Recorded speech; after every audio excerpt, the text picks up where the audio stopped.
Hey, what's going on, everybody? Welcome back to the Ace of Spades University channel. So today I wanted to go and get into the varied responses that have been flooding my social media timeline.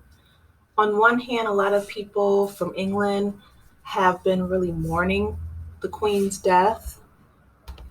And on the other hand, a lot of people who come from places that have been colonized, and even the Irish have been celebrating her death, to be honest.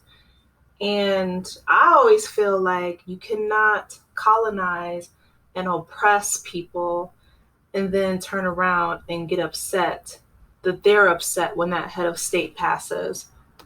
Even if we're not talking about head of states, right? Like if you harm someone, you can't tell them how upset to get. You can't tell them how to express that hurt or that pain or that frustration.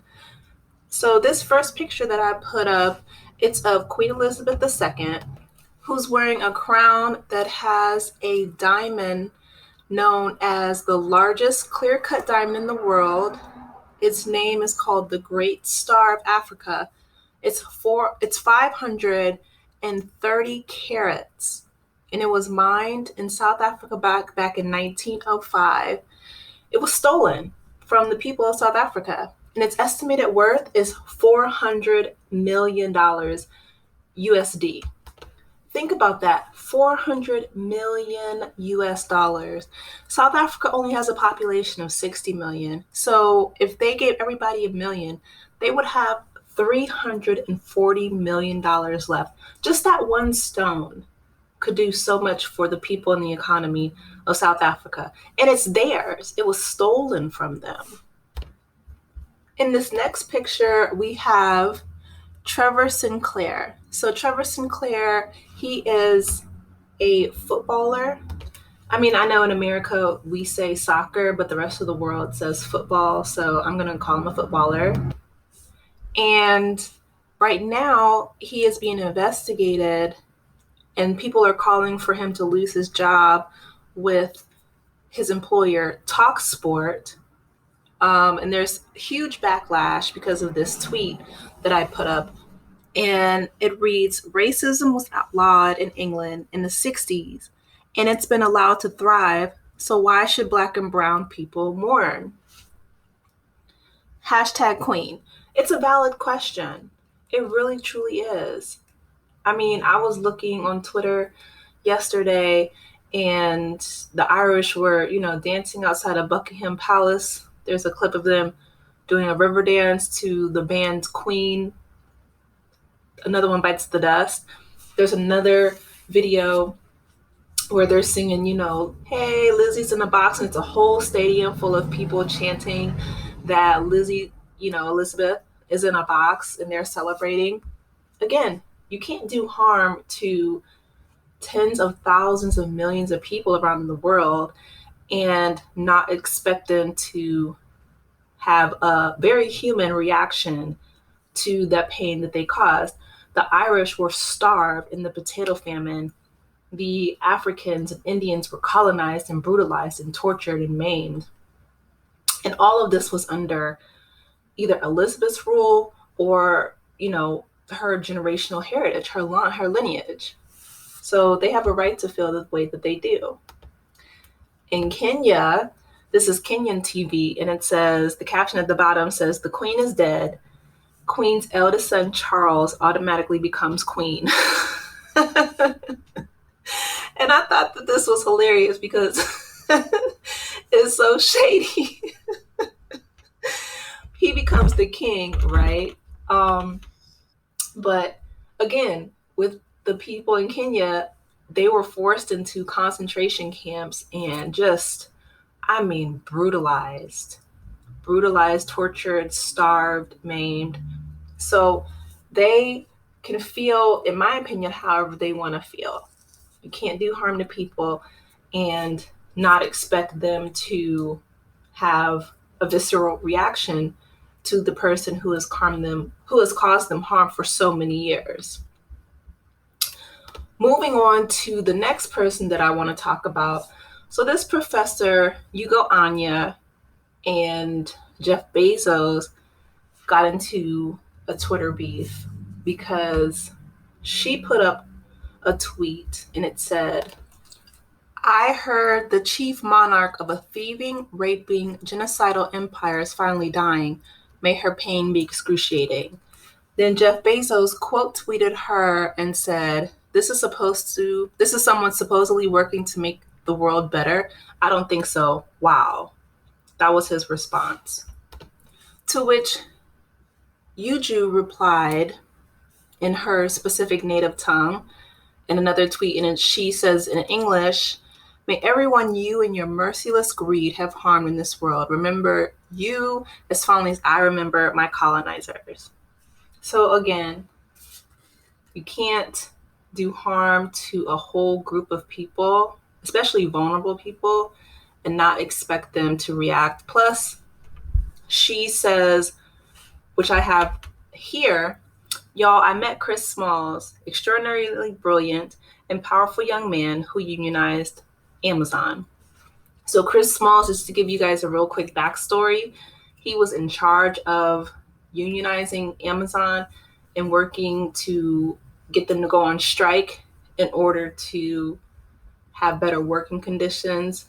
As you remember, Jeff Bezos, who is the CEO of Amazon, he wouldn't let them take bathroom breaks. There were reports of them peeing in bottles, and it was just really deplorable, unacceptable conditions. So while he went up in space in his rocket, Chris Small said, "I'm glad that Jeff Bezos went into space because while he was up there, we were down here gathering, collecting, unionizing, growing stronger as a workforce, basically." Here's the problem that I have with the Professor Anya, okay? There is a backlash that's going on, a few things that I want to address really quickly.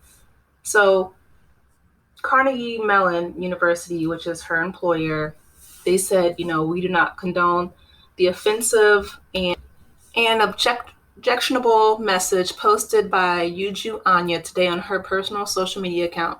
Free expression is core to the mission of higher education. However, the views she shared absolutely do not represent the values of the institution, nor the standards of discourse we seek to foster. So Carnegie Mellon is saying, on one hand, we, of course, despise the things that she has said on her personal account, but she has freedom of speech to say it, and she has academic freedom as a professor. My personal opinion, especially since they had to put this tweet out, I don't think that it's going to go well for her in the future with her employer, but I'll keep you guys posted. Another reason why I don't think it's going to go well for her is because Amazon, Jeff Bezos' company that she just got into it with, donated $2 million to Carnegie Mellon in their computer science academy. So they're basically saying that she is biting the hand that feeds her and them as the institution. So I'm not really sure what's going to happen in the future, but as I find out, I'll let you guys know. Here's my issue with Professor Anya. I don't have a problem with her saying that how she felt about Queen Elizabeth, because as Sunny Hostin put it today in The View, you can mourn the Queen, as people are rightfully doing, without having or advocating for the empire that has been so harmful to so many people, specifically people of color. My issue with her, Professor Anya, is attacking Sanaa Lathan in this tweet. So Sanaa Lathan, who is an American actress, she posted a few years ago, a Black woman spotted in Mexico, right? She's down there in Mexico living her best carefree life.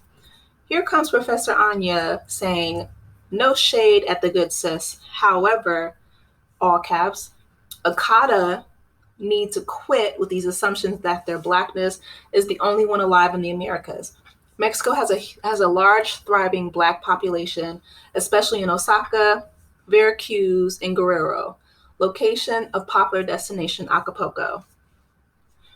Akata, and you guys can see I put the Wesley Snipes picture up because in New Jack City, which is where that picture is from, Wesley Snipes beat the mess out of an African businessman that he was dealing with because they called him and his brother Akata. That is derogatory. Lovey and other people have explained it as, oh, well, it means wild animal, or oh, it means, regardless of the origin, it's derogatory. And as a Black woman, specifically, if you're from Africa, that's wonderful. Welcome, sister.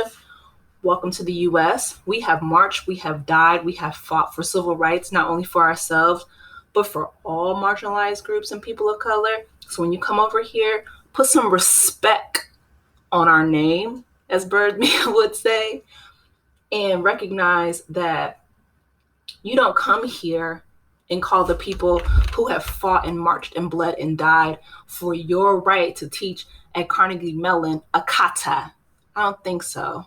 So, like I said, I don't think it's going to go well for her, just from her talking out the side of her neck on Twitter. I don't have an issue about what she said about the Queen. They do. I do have an issue with her calling Sanaa Lathan and other Black Americans a kata. That's unacceptable. It's derogatory. It's disgusting. Keep it to yourself.